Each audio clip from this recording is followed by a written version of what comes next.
claim yedu pavanhu vadaidza iri kutiyo Natasha Kaseke uri kudainzwa kudare kwaMambo Negomo uzotaurirana naChakanyuka ndechikirema zvakare ari kuti ndichiri kuda pfuma yangu inoti masungiro jira 10 meters nemari pamusoro pegumbeze nemari pamusoro pembudzi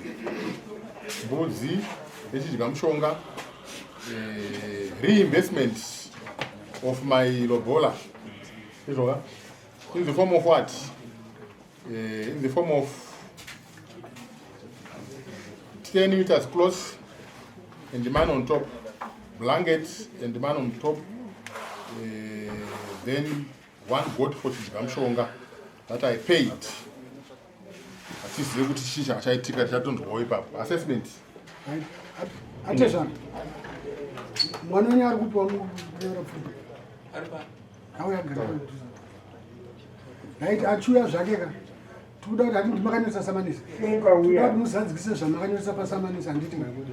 Kuna mambo nedare rawo handiti. Ndekuroora. Ya ndekuroora pfuma yekuroora ndafanwa iri investment. Vari kutorodza mwana wavo. Zanzikise zvamakanyoresa. Lobola for my daughter Natasha Kaseke in the form of what? In the form of masungiro 10 meters clothes and the man on top andakupiwa nhamba yacho. Gumbeze blanket and the money on top, goat for chidya mushonga nemombe dzedanga 8 bovines for danga. Takafunga kuti iri investment. Okay, right. Zvamakanyoresa ndizvo zvere hapana chatapudzana kuti vanditi. Nerusambo 3000 which is 300,000 RTGS. Handiti. Saka kana 300,000 RTGS. Wanzwa zvaverengwa ka ndozviudiwa natezvara wako handiti. Not kudi. Vabvumirana kuti zvandakanyoresa zvese. Nhanzi ndizvo zvere. Taura mukona. Pamusoro wedare. Pamusoro mambo wedu nevaisi vari muno. Nyaya yakatarwa natezvara wangu ndokuinzwa. Asi nyaya yakaitika ndekuti pandakatora mudzimai wangu rega tibatsirane shamani. Vati vari kuda pfuma yavo. Bvuma kuvapa here kana kuti kwete? Pfuma ndakaendesa yabva yanorambwa. Vati vari kuda pfuma yavo yezvinoimbutaura. Uri kubvuma kuvapa here kana kwete? Kana uita kutsanangura zvoti ndiri kubvuma kuvapa asi vari kuramba pfuma. Mambo ndiri kubvuma kuvapa.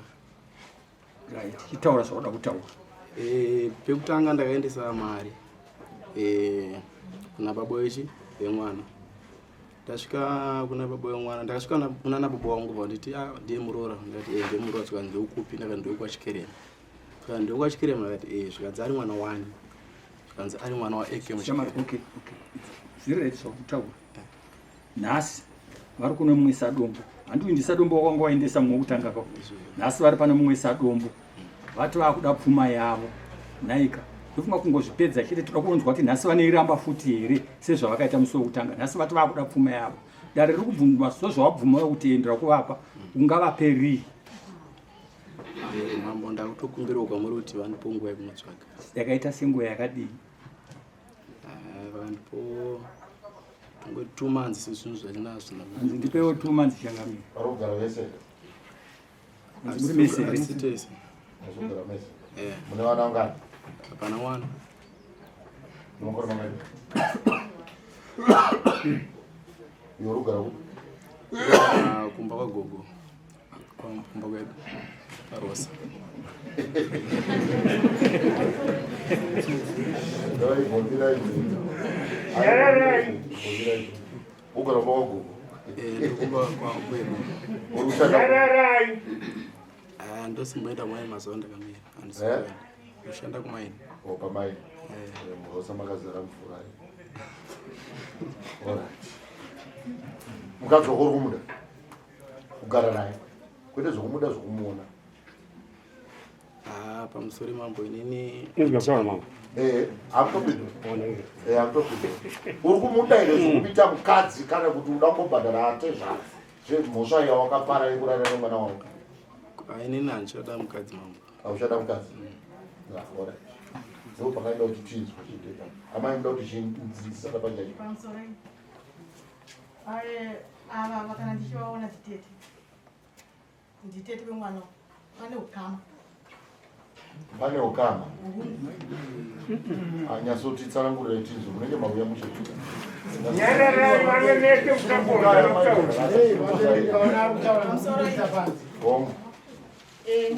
wemwana musikara mukomana ndimi ndimamai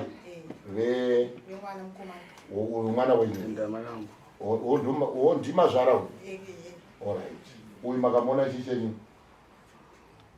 paakatoona kuti ndaimuona semuruwa pati yanzvadzii murume wavo chaiyo chokwadi murume wenyu ari atadza kuyasokwanisa kufamba anoyera chii murume wenyu shavavhura mai koichi zvachiyerawo okoi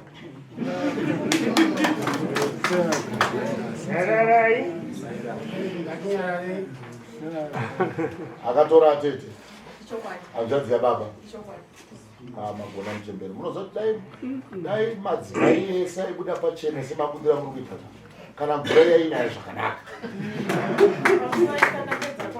pfuma dzakaendesa baba vemwana vakati handikwanisa kutambira pfuma uri muzukuru wangu unenge uchiroora Tete saka pfuma yakadzua pfuma yakabviswa asi haina kutambira panovabata zvaravangu vakaramba pfuma orati zvotoita kunze inenge yakadai kana yakadai oratigarako pasi pasi ndanzwisi maitai munonzi mai ani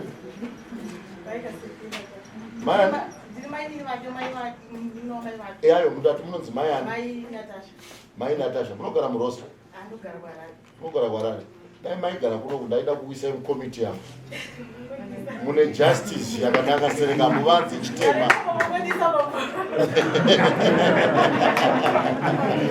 ndo vanhu vatinoda vanotaura chokwadi zvisingaita hazvidi kana vana vaita musikanzwa mongopunyikidza here nayo vakomana kana pane ukama vanhu tese takakopa zvaita mwana wika ndikukutaurira nyika inorurama inofambika zvakanaka kunze saka chitokatai zvese zvemasungiro zvechichichi isai anonzi seduction damages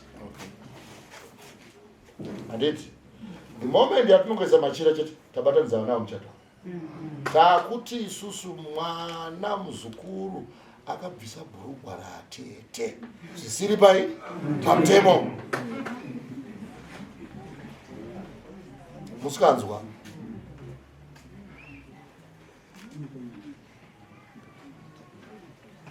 saka ingoisai chete seduction damage iyoyo iisei ingoivha hatiivhaliwei kuisa pa 350,000 RTGS which is about 3.5 US kana ichizo ari ma-US adeti kana ari manigrini ndianaunza makoka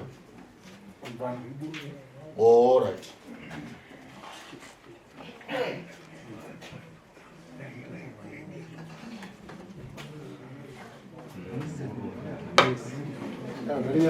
andeti right iwewe 2 months dzako dzowakumbira ndokupa uunze mari mazvinzwa ipapo kuti mambona ndakangama ini ndishandisa samanisi kune murume wangu ndakasvika kuna atezvara vakaramba vakati hasi kuzoti mamwanga kwakakwirwa dare vana vababa vemusikana saka vati nazokwanisa kuedare because hasi kuzoti kwakakwirwa dare ava ndiana uyu mwana ndiye murume wangu futi kana ndichimuona murume wenyu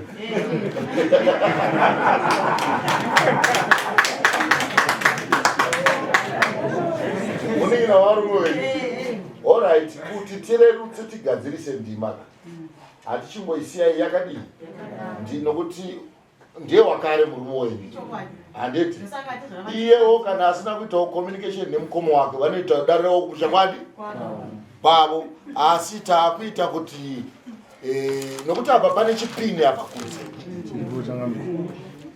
handiti chandiri kutoda mombe mativi ose uyo anondipa mombe nehwayu iwewewo unobvisira nzvadzi yako mombe nehwayu inouya handiti saka pa2 months yamuri kukumbira yeye chinotanga kubviswa imombe yepasi mombe dzepasi handiti munomaka chipa zvapo kana musina mombe dzakapera kufa nechirwere kotoita sei munoudza iri cash ichitozotsvaga mombe dzedu. Saka kana iri mombe muno iri 300 pamombe, wai yacho inoita $75 a liter, so it's about 375. Mombe unayo kana itoripo mombe bhazi muti unotora mombe yangu newai yangu mombe amai vemunhu handiti ka ndedwe ndedwe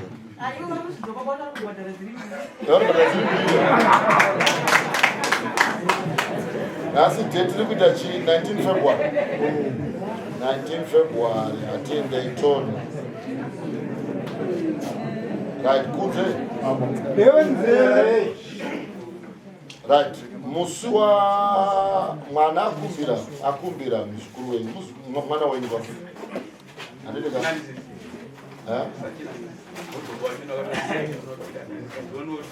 aiwa atiisena inezvo akunoshamura handiti tiri kuti isusu vanhu ngavanyarara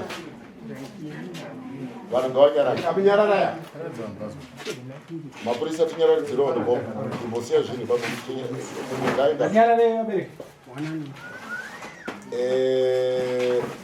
mukomana uyu unonzi anisana nepachitupa unonzi korisi nepachitupa odo natasha ro